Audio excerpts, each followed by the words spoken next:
Well, here we are, episode 150 of Your Career Podcast. What an amazing journey it's been since I started this podcast 2 years ago, and hundreds and thousands of downloads later, I'm still going. In fact, just today, I found out that this podcast is ranked in the top career podcasts by MaxList for the second year in a row. What an honor, and a huge thank you to MaxList. It means so much to me. Now, every episode of Your Career Podcast is recorded with love, as I am on a mission to make careers guidance accessible and affordable to all who need it. And in this podcast, I always provide career tips, encouragement, and support. For example, way back in episode 1, I covered Are You Too Old to be Hired for the mature age workers. In episode 11, I tell you the top 3 tips for a standout LinkedIn profile. Episode 32 covers the latest job search trends and what to watch out for. Episode 34 is a deep dive into how to network effectively at a conference, even if you're a shy person. And in episode 94, I recorded a beautiful meditation for you with positive affirmations to change your life and provide you with 10 minutes of blissful peace. You never know what I'll share with you next. Now, I've also interviewed over 100 amazing professionals who've made incredible career changes, from podcast gurus including John Lee Dumas, Colin Gray, to social media influencers such as Gillian Bullock, Chris J. Reed, Adam Houlihan, and Keith Keller. And I've interviewed career changers who've made incredible leaps in job function or industry successfully, including Doyle Bueller, who was a Canadian Air Force pilot and now is a global digital expert. And what about Linda Hill, who runs an incredibly successful beauty therapy recruitment business, and Tayo Roxon and Dory Clark in New York, who are taking the world by storm with their entrepreneurial ventures and thriving after several major transitions themselves. The variety of guests I have is amazing. So thank you from the bottom of my heart for supporting Your Career Podcast. I love providing value, so if you want to help support this podcast, please go to iTunes and leave a review. I'd really appreciate it. And if you ever need career advice, visit me at janejacksoncoach.com and join the Careers Academy. I provide many free training options as well as one-on-one coaching sessions for personalized attention and group workshops for corporate and organizations, from how to polish your professional image to career confidence, presentation skills, and more. Just give me a call or visit janejacksoncoach.com. Now today, I'm interviewing someone who has made numerous career changes herself and is now helping to change the lives of many. Enjoy, and I look forward to talking to you soon.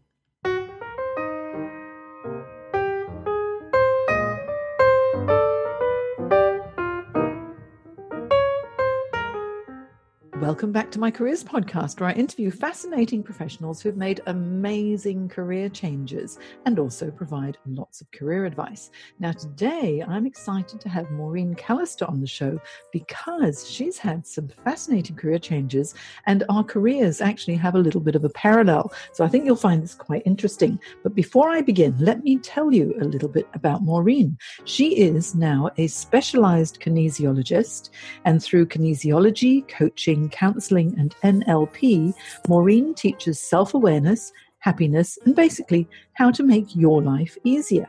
As a specialized kinesiologist and master of NLP, Maureen has worked in Australia and in Dubai in the area of health and wellness for 18 years, and she specializes in recuperation and health recovery, nutrition and weight loss, anxiety and depression, and teenage stress and mental health. She works holistically to assist clients resolve physical and emotional issues, and she's particularly skilled at identifying the underlying issues that are holding us back from reaching our potential. When these challenges are resolved, we're able to thrive and discover greater personal freedom. So let's welcome Maureen to the show and find out all about her. Welcome, Maureen. Thanks, Jade. It's lovely to be here. Thanks for having me. Well, I'm delighted that we've managed to finally connect because we've been trying to get this together for quite a while. And I met you through an amazing women's networking group in Sydney, and I was always impressed by your calm manner. So I think as a kinesiologist, you're obviously the perfect person to go to. And I'd like to find out how you became a kinesiologist. But before then, to kick us off, how about we find out about your early days and what you were hoping to be when you were a little girl and what you were thinking about when it came to careers? Right at the beginning, when we used to do, dress up and play and everything, I was always going to be a teacher. Teacher. That was, I used to love to hold classrooms with my friends and stand up in the front and tell everybody, educate. And I suppose that theme's kind of carried on. I've never been a teacher, but I'm kind of coming back to that now, doing my workshops and stuff. But I went off to university and studied hotel management. I don't know why I did that. It was just one of those things that happened. It seemed like a good idea at the time. I mean, I loved cooking and all that sort of stuff, but this was in a management role in hotels. So I went off to Belfast because I'm Irish and studied that for 4 years and thoroughly enjoyed it. It was really good. So I got into the hotel industry and worked in hotels in function management in front of house management for a few years. It's funny how over the years one thing's led me to something else, because then it was through working at the hotel that I connected with the recruitment people at British Airways. And she said we probably crossed paths at that time. Yes, that's right. Tell them the story. Now, this is so interesting. So in the early mid-'80s, you joined British Airways. Yes. And funnily enough, so did I. And I'm based in London, but our paths didn't actually cross for some reason. But anyway, tell us about your time at BA. Well, it was when I was working at the hotel. What I was going to say is when I was chatting to the recruitment people and I was running around organising them, and I said, look, how do I apply? Because it was something that you dream of, like a young girl would have dreamt of being a stewardess in those days. And they said, you'd be fabulous, because I just got on really well with them. So they organised a ticket for me, flew me over to London, and it was pretty well home and hosed. I mean, I had to do a few interview things. As we were saying, the whole interview process was extensive. But I think I got a bit of a foot in the door anyway. What would be interesting actually is with that interview process, because we had to go through so many hurdles to jump over. Let's share that story and see if the process was the same for both of us, because anyone who's got a panel interview coming up or assessments coming up with regard to their career path might find this quite interesting. I was herded into a massive room for the first cut of several hundred women, to do a written test. Is that what happened to you? I think I might have missed that bit. I think I skipped one or two, maybe because of the connection. I don't remember that bit. Well, it was quite a while ago, wasn't it? Yes, it was a long time ago. Because after that, the written test, then I had to wait, and I thought, what's going to happen? Yes. Then they called me in for some group work. Yes, I remember that. The group work as well? Yes. And it was really interesting. It was not, they weren't, well, I felt like they weren't interviewing me for the job. They were very much interviewing you as a really rounded, robust person, I think, because they got you to role play things and solve problems. And you think, what has this got to do with being a stewardess? And it was random, as they'd say nowadays. It was so unexpected. Yeah, I know. I remember thinking, because I was so young then, that it was quite nerve-wracking. They had lots and lots of different groups, and my group, we were on a desert island, we were told, and we had a pack of matches and a string and something else, and I guess there was about 6 of us, and then they just left us to it. And I think what they were doing at the time was to see who was a leader, who was a follower, who was innovative, who would freak out, who would get really worried. Yes. And I remember I just ended up being very bossy. It's like, okay, this is what we're going to do. And I thought, I've probably blown this. So I'm not sure what sort of scenario you were given. But if in the interview process you're given group work, very often what they're doing is that they're looking for leadership skills, aren't they? Right, yes. And also to make sure that, as you said, that you're not going to freak out and lose it. You know, you've got to be able to sit in the environment, sit in that room and just be yourself, you know. Yeah, and then I remember I had my language test because I speak Cantonese, and that was important. And then they offered me the role for international because of, your language. International. But then I said I didn't want it, and I only wanted short haul because I was married at that time. And so then they had to think about it, and then I had to go for another panel interview. Did you get a panel interview as well? Yes, absolutely. Yeah. Which again is terrifying because it's really one-on-one. I think when you're in a group, I'm quite happy to deflect and, kind of thing. Yeah. But with panel interviews, the key really is to answer the question to the person who's asking the question, and then including everybody else as well. But to cut a long story short, we both made it. And although we were flying in the UK in the mid-80s together, our paths never crossed. Yeah, I know. I guess we probably crossed in the air. Yes. And so with the time at British Airways, what made you decide to make another change?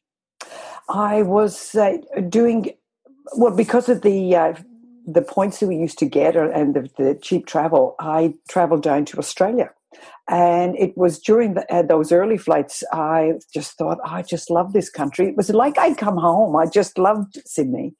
And I thought, okay, this is my opportunity to have a new adventure. I mean, I was probably in my early to mid-20s. So off I went, and I came to Australia. And a friend of mine was working at IBM. And at that time, they just wanted people who had a degree. It didn't really matter what your degree was in. It was obviously to show that, you had the ability to learn and focus. And I chuffed off to IBM, and they recruited me doing technical support of all things. And so you're such a technician. You are such not at all. I just can't stand detail. It's just not who I was. But I spent nearly 2 months learning about bits and bytes and programming. It was so bizarre. Were you any good at it? No, well, really, the truth was we were on the phone doing support for a lot of the big companies, the insurance companies and the banks and the big mainframe stuff. So we didn't have to do the bits and bytes. We were really the front line of support. And then if there was something we couldn't fix, because they had fixes, as they call them, and we would get people solutions. But if we couldn't find a solution that had occurred before, then we passed it off to the real technicians.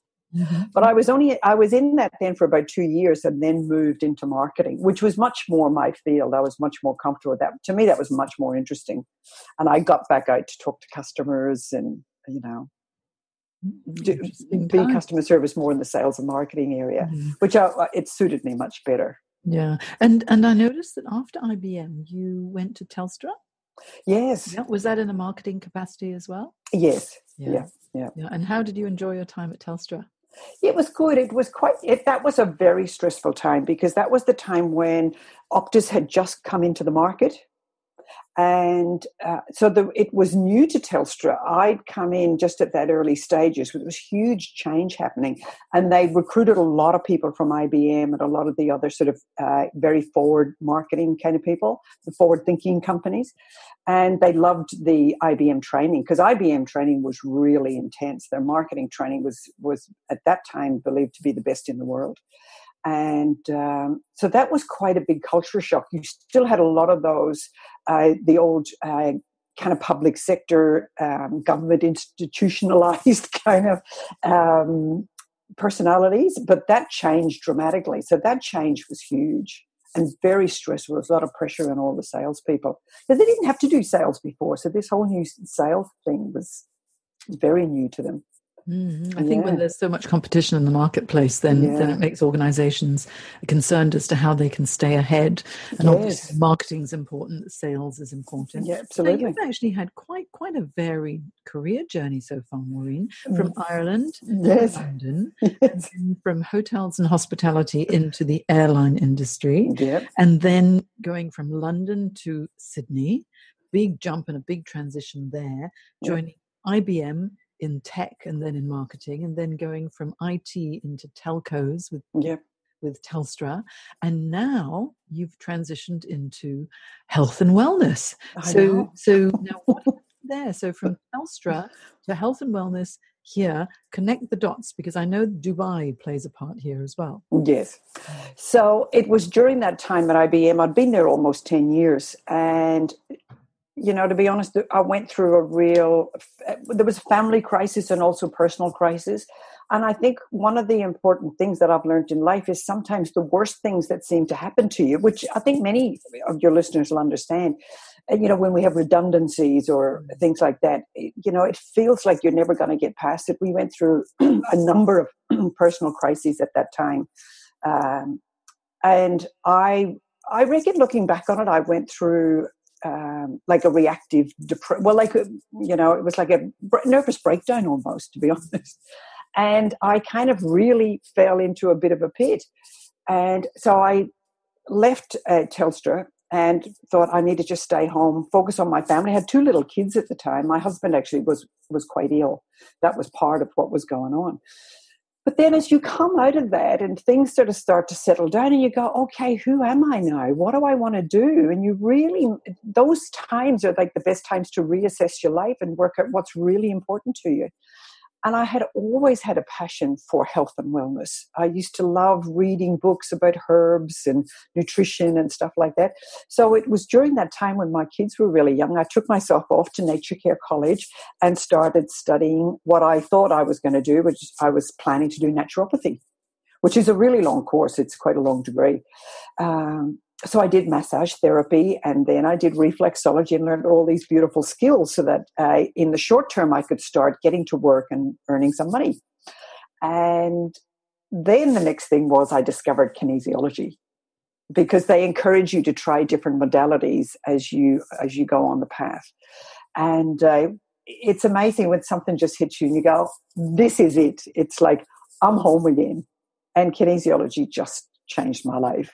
It's funny. It's not funny. It's sad that we have to go through it, but it is so often when you have personal crises that make you reassess what's going on, because so often our lives just tick along. Yes. It sounds like for you as well as for me, it's like the career sort of takes over and you're busy working, and then get married or you have children or whatever it might be, and life gets really busy and it's all fine and can carry on for years like that until something bad happens. Yes. Or something really shakes you up. Yes. And whether it's, emotional or financial or health or some sort of a loss, a major loss. And this is what happened to me as well. I had all the major stresses within a 3-year period. And it was like, right, I've got to take care of my life. Yes. Sounds like you did as well. And you found something that was truly going to help people through the massage or the reflex, and now the kinesiology and the naturopathy as well. But with these changes, so you decided that this was really where you were. This is home. This is who you were meant to be. Yes, absolutely. And so when you finished the training, you set up your own practice, or exactly what happened? So I set up my own business. I mean, I started off doing the massage because you can learn that quite quickly. You can do that within a year or two. And of course, study's expensive. So this was my little way of, paying for my own study. And because I've always been quite independent. My husband's the main breadwinner, I suppose, at that time. And but I wanted to support myself. And I started doing, and one of the proudest days in my life was probably the first time someone paid me for a massage, because they weren't paying me for something the company provided. Like, they weren't paying me for British Airways plane. They weren't paying me for telecommunications. They weren't paying me for what I provided through computers. This was me. And I was providing this service, and they were paying me for what I provided for them. And it was such a gorgeous feeling. I remember it really, really well. And it was lovely. So it was so rewarding. And I thought, I'd made a difference to someone, me personally. And so that was terrific. Yeah. And then I just added on more modalities as I learned them. But the kinesiology was a huge turning point. And when I discovered what kinesiology could do for people, it took all the guesswork out of everything. I actually think everybody should do it. And then, you can learn a bit of self-testing, and you can work out what your body needs and what your body's trying to tell you. But we're so busy being in our heads, we don't connect to our bodies very well.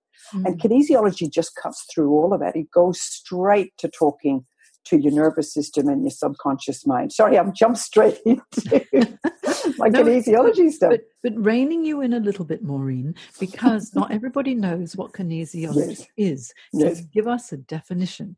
Okay. How I explain it to people, kinesiology means the study of movement. And it's a very different thing in the States. Personal trainers and PE teachers and stuff study kinesiology because it's about how people move, the balance of all the muscles and all that sort of stuff. Specialized kinesiology means that we use the muscles to tap into your nervous system. So most people will understand that the signals come from the brain down through the spinal cord, out into the body, and make the muscles move and make everything move and work. I'm just going to turn my phone off. And so we use the muscles then to talk back to the nervous system, if you like. You can test a muscle, and if it stays strong, then you've got no stress. But if that muscle gives way, as we said, if it goes weak, then there's a stress in the nervous system. So it's really quite simple in a physical format. And that gives us access to the brain, the mind, the nervous system. And when you get into the mind stuff, you get into the conscious and also then into the subconscious mind. So it opens up a whole door into stuff that we consciously aren't aware of. Yeah, that's interesting.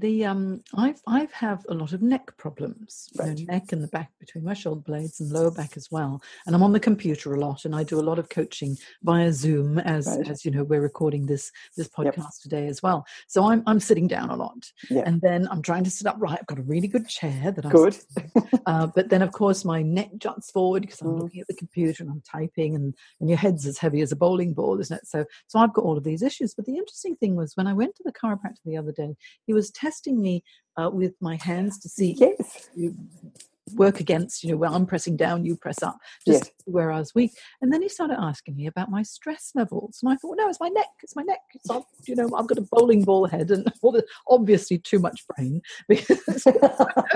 And he was shaking his head going, no, Jane, it's not that. That's not what it is.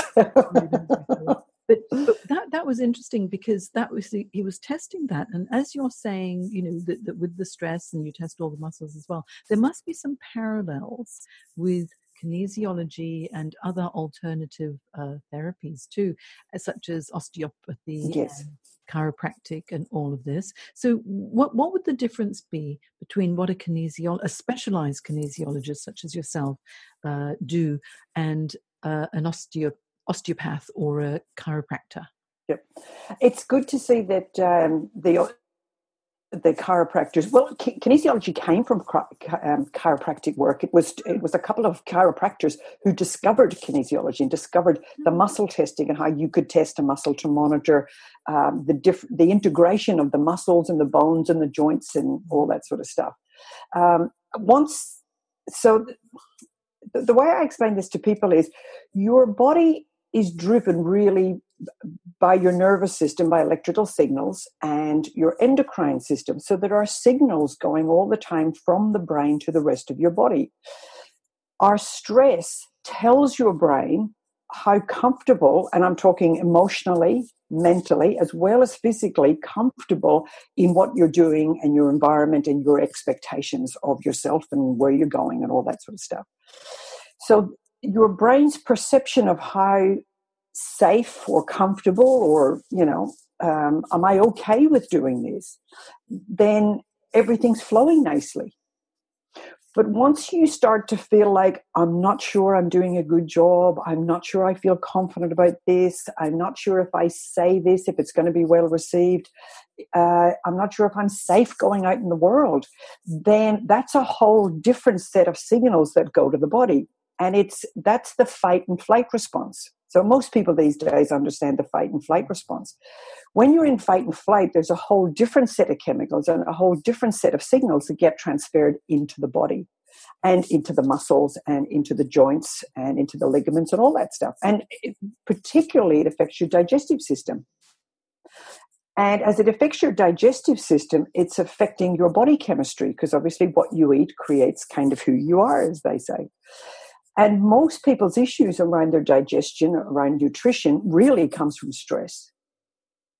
in my philosophy, I've seen it time and time again. If you're in stress and you're in this fight and flight mode, you're getting ready to fight or you're getting ready to run away. So the tension is huge.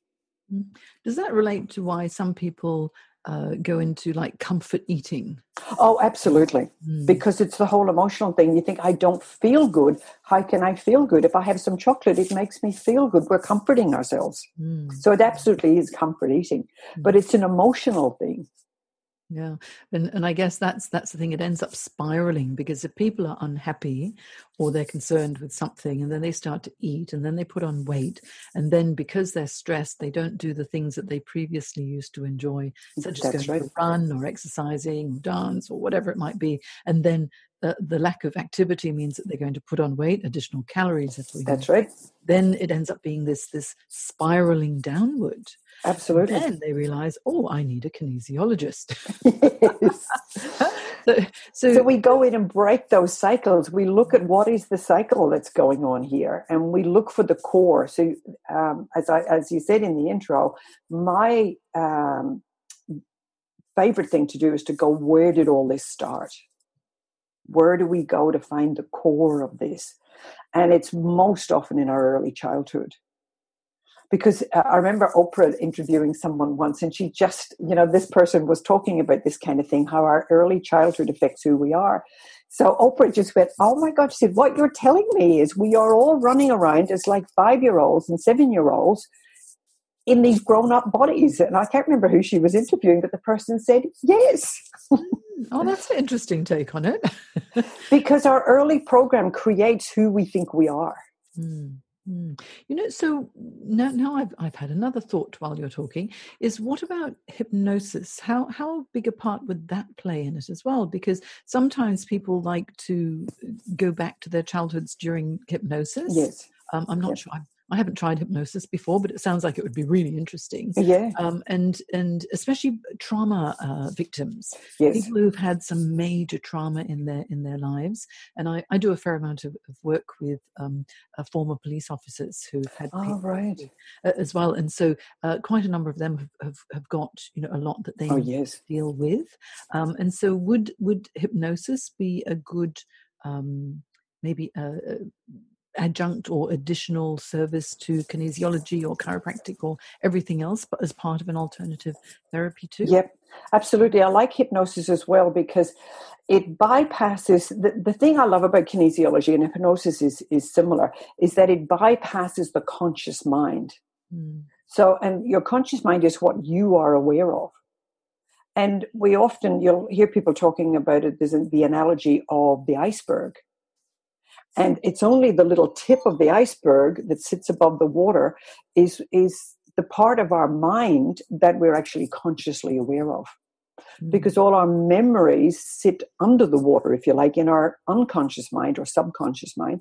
And we forget about them. We think, like all those traumas, we think we've dealt with them, but you've really just learned how to survive them.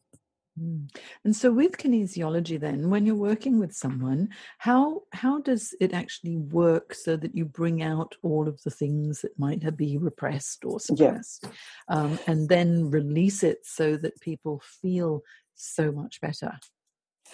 What we do is you lie on my little bed here, because right beside me it's in my office, and you use the muscle testing. So I'm just going to try and get my hand up here. So I'll press on, and it's really using this little muscle. So I'll press on here. If I press on this and it stays strong, it doesn't, go weak, then everything's okay. If I press on this muscle and it goes weak, and it might be something I say, we'll test things like trauma, shock. Was there a threat? Is there dread in your life or a fear? So we go through those 5 things. We also look at fears, at habits and beliefs. We go through mental, emotional, and physical. I've got lots of charts and lots of books and lists of things. And we look for the combination of things that have caused the stress in the body. So many of us feel not good enough, and we doubt ourselves. Yeah, I think we've all got different degrees of that. So that's an easy one to talk to. But if we've learned in our early life that we're not good enough because one of our parents maybe was angry with this, or, maybe there was a breakup, or, dad left home, or all of these things, which are really so common these days, then as a child, we feel we're not good enough. What did I do wrong? What was my fault? And we do that through that muscle testing. So particularly if a shock comes up, because a shock's quite instant. So then I'll just muscle test, when did that happen? And you can literally use your muscle to go, was this between 0 and 5? And the muscle will go weak if it is, because that memory is stored in the subconscious mind. It's stored in the body. So, it's amazing the information you can find out. People look at me sometimes and go, oh my God, how do you know that? And I said, your body just told me. It's all about the questioning. It's trying to find the best question that's going to get you the most appropriate answer, because we've all got lots of stresses. Yeah. And I think also so many people, you tend to deny that there ever is a problem, because everyone wants to be perfect. Yes. We're all trying so hard. Trying so hard. It's all fine. It's all fine. But then over time, it's like a building block, like here's one brick, then you put another one down, then you put another. Yes. And if you get it early, you can knock down a few bricks. Oh, totally. The entire wall and cemented it in. Yes. 10, 20, 30, 40 years, however long it might be, then that would require a lot of work. What would be the most challenging situation that you've had to, situation for a client that you've had to work with? Probably one of the biggest common problems that across a lot of people is they're what we call their defense patterns. It's like the ego or the false self, the mask that we create to protect our fears and our hurt from our early days. So if we go back to my example of, say, dad left home, and you might be 3 or 5 or 7 or really whatever age, and then that child feels so vulnerable, so hurt, so scared, frightened, and judging themselves. So they've got a lot of guilt and self-punishing behavior. They went, it must be my fault. You hear it all the time in divorces that kids blame themselves. So any of these are very common. So if we use that as an example, then what that child often does is we create this mask or this false self and just a defense pattern to go, I'm not going to feel this anymore. I'm going to be big and strong, or I'm going to be brave, or I'm going to be better. And we almost create this other self to protect the hurt. And then sometimes that really puts lots of bricks down, as you say. And we create these walls around our heart. So then I come along 20 or 30 years later and I say to the body, we need to take these defenses down, because it takes a lot of energy to keep those defenses up, because we're protecting our heart. We don't want to be hurt anymore. We don't want to feel vulnerable. But the problem is, in trying to put all the energy to keep those defenses there, you're not actually being yourself. But to say to the unconscious mind, you've got to take this wall down, it's going, no, thank you, that's keeping me safe. So the challenge of getting to that wall and then slowly and gently teaching the person, and again, it's not consciously. I'll bring up things with my clients all the time, and they go, I don't remember that. I don't. But then they'll go, yes, that makes sense. And I slowly and gently then start changing the body energy. You bring up the strength and the feeling of being safe and secure, and you'll say, look, you are now an adult. The child felt scared, but you're now grown up. You have the resources to deal with this that the child didn't. And we gently get that communication going between the conscious and the subconscious mind that then goes, okay, I'm ready to let this go. This is, it's such powerful work that you do. And also so much of it is to do with acknowledging the past. Absolutely. Recognizing that it's happened and think, okay, it's now happened. Yep. I accept that it's happened. I might not have liked it, but it's happened. There's nothing I can do to change it. And moving forward, this is how I choose to react and act in my everyday life. And it's but until you know what it is, you can't deal with it, because you've literally forgotten about it. You have blocked it away. I had a gorgeous young man here earlier in the week, and it was a perfect example of this.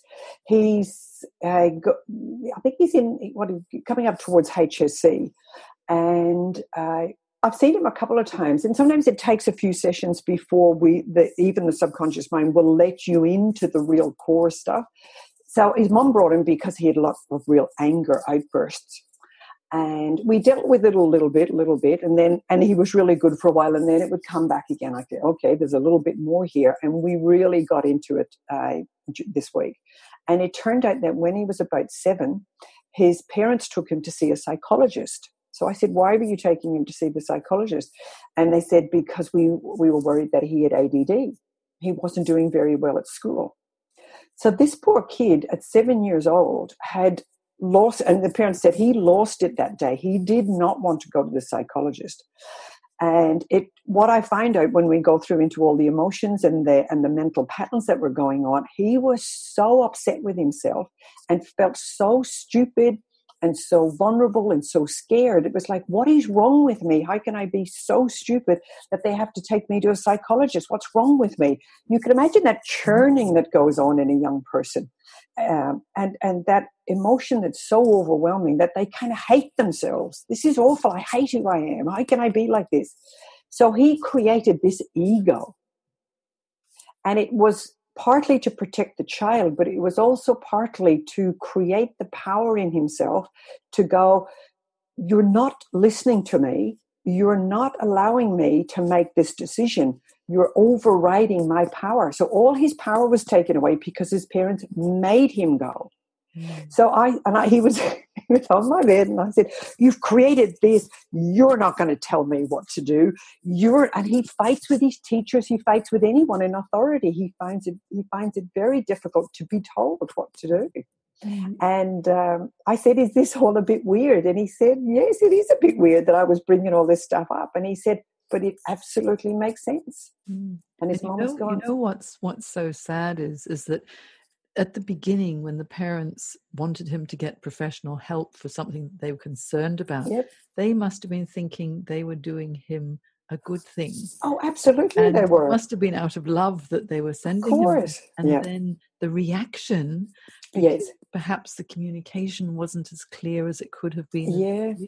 They just take him there. It would have caused all of this angst for so many years unnecessarily. And the effect that would have on him for the rest of his life, he's going to hit up against any authority in his life until this is resolved. So that's why I love working with the teenagers particularly, and just allowing them to resolve these things so early on. I mean, he's going to be such a gorgeous young man once all this is cleared.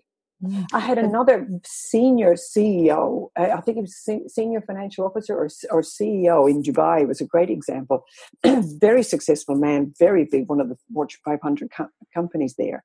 And his wife sent him to me again because of his anger. And we did a couple of sessions and we got on famously, and we were clearing lots of things about his work and stuff like that.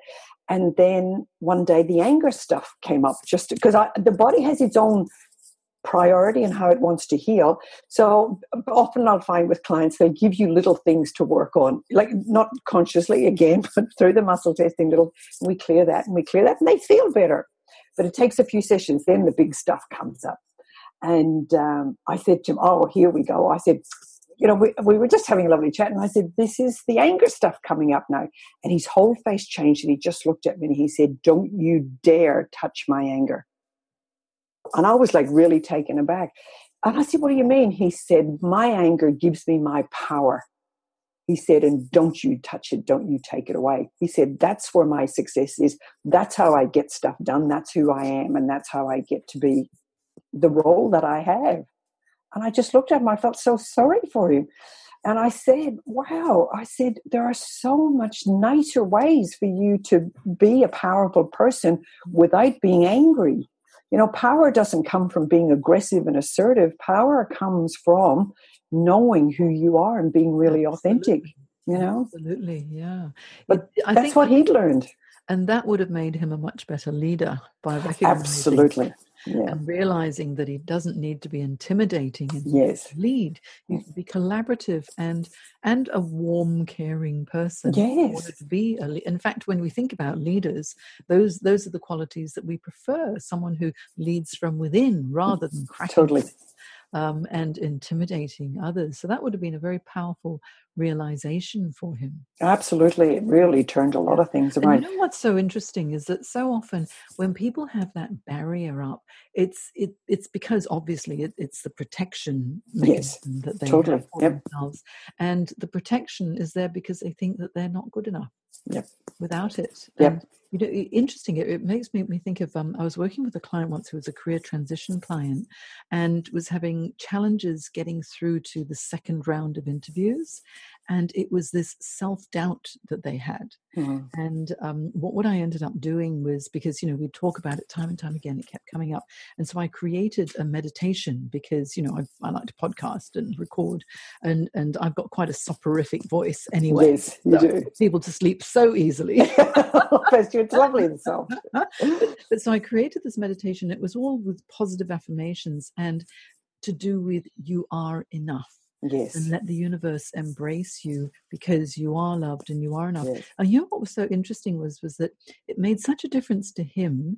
And he goes, I listened to it once a day and it sets them up for the day. Yep. And so I thought I'd just release it, onto YouTube and within the podcast. And I've had so many people just listen and then email me or call me and say, thanks so much. And I'm not even promoting it, but it's obviously something that people need a few minutes of peace to realize that it's okay to be who they are. Absolutely. Yeah. Absolutely. Yeah. Because so many people are afraid to be their authentic selves because they're afraid it's not enough. The not enough stuff is so common. Yeah. And it's so interesting because we don't need to do this to ourselves. I know.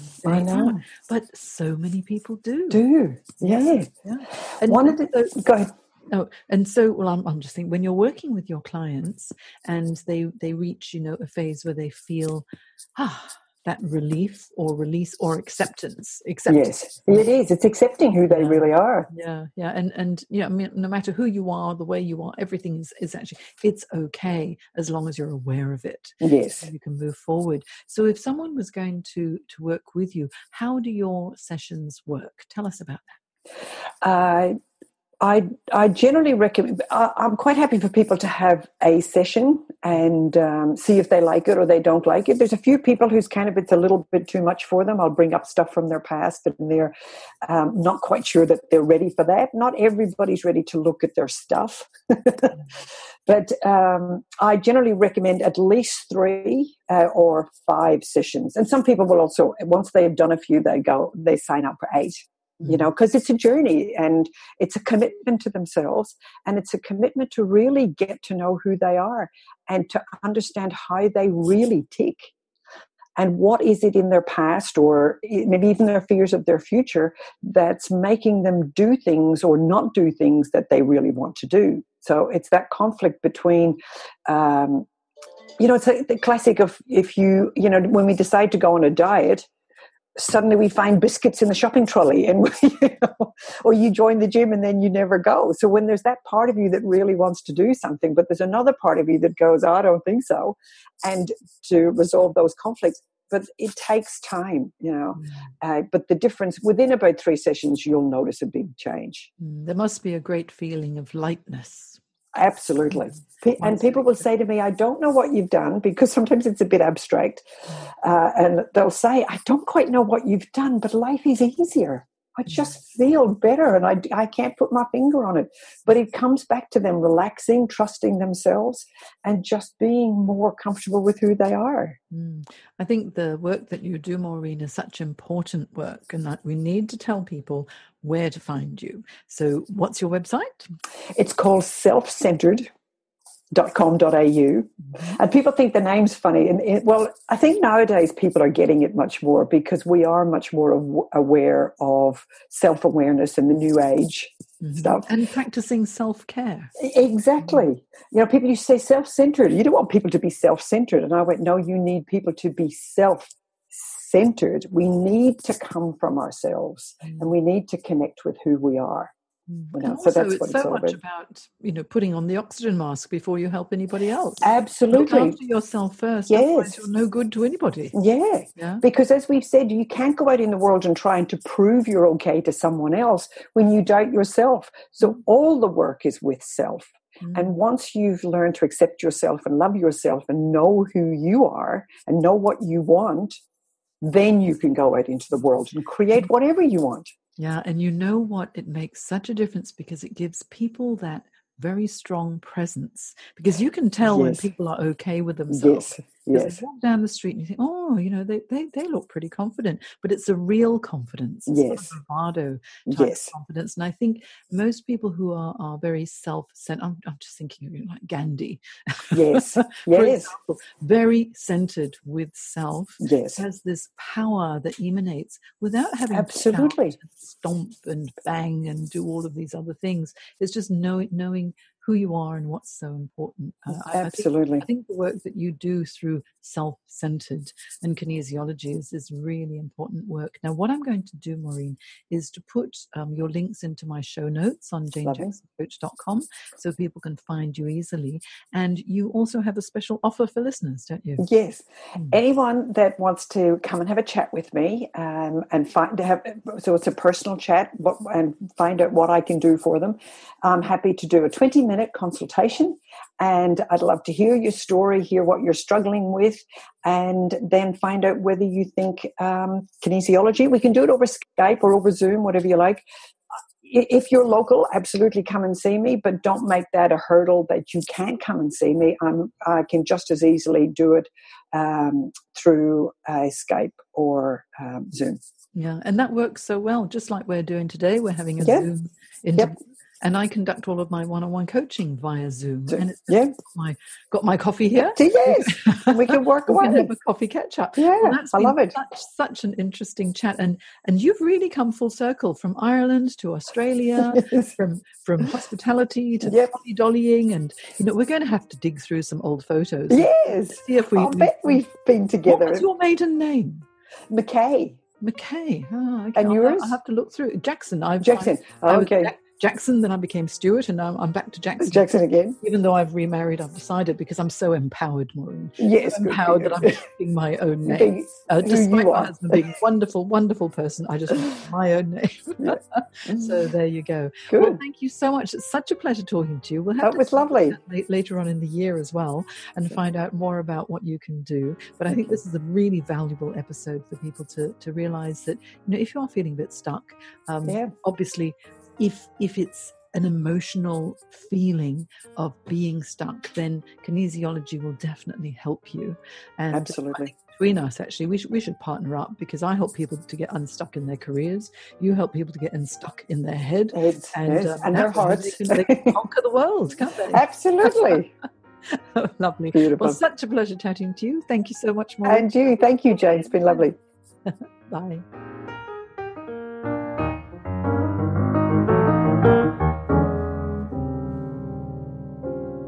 If you'd like to find out how coaching can help you, visit janejacksoncoach.com, where not only will you be able to listen to other fascinating interviews from professionals who've made amazing career changes, you'll also be able to download some free ebooks and guides on how to manage your career effectively. You've been listening to Jane Jackson Careers. Sign up to receive regular career advice at janejacksoncoach.com.